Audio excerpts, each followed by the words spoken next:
Good morning बच्चों। आज का क्लास में हम भाषा के प्रकार का सारा का परिभाषा हम बताने वाले जा रहे हैं। इसके पहले वाला वीडियो में हम भाषा क्या होता है, भाषा के कितने प्रकार होता है, सारा हम बता चुके हैं, जो वीडियो का डिस्क्रिप्शन में लिंक दिया हुआ है।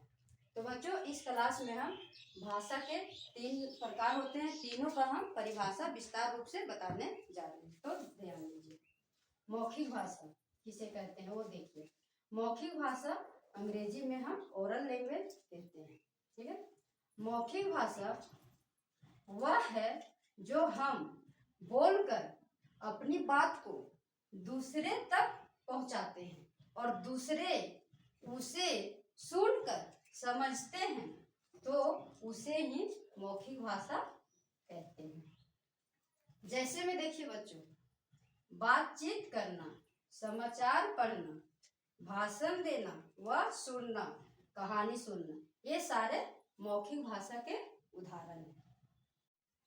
तो बच्चों लिखित भाषा क्या होता है उसके बारे में हम उसका परिभाषा हम बताते हैं। लिखित भाषा को हम अंग्रेजी में रिटन लैंग्वेज कहते हैं, ठीक है। लिखित भाषा वह है जब हम लिखकर अपनी बात दूसरों तक पहुंचाते हैं और दूसरे उसे पढ़कर समझते हैं, तो उसे लिखित भाषा कहते हैं। जैसे बच्चों पत्र लिखना, समाचार पत्र लिखना, ईमेल लिखना, परीक्षा के प्रश्न पत्र लिखना, ये सारे लिखित भाषा में आ जाते हैं।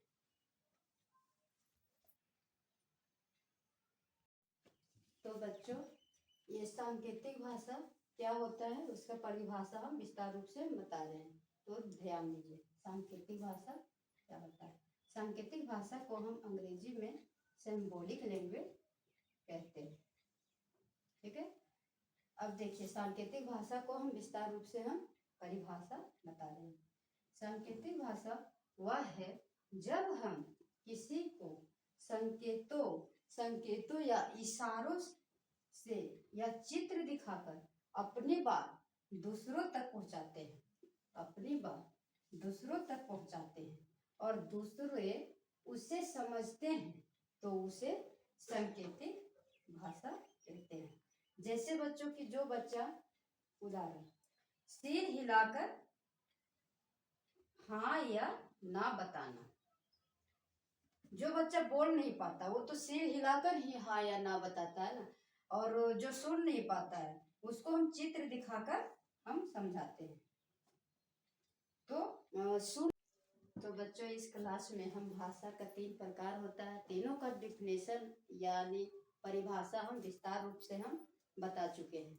तो बच्चों मेरा वीडियो लाइक शेयर सब्सक्राइब कीजिएगा और किसी तरह से कोई प्रॉब्लम होगा तो कमेंट करके जरूर पूछिएगा बच्चों, हम बताने के लिए तैयार हैं। इससे आगे का टॉपिक हम अगला क्लास में बताएंगे बच्चों। Okay bye, thank you.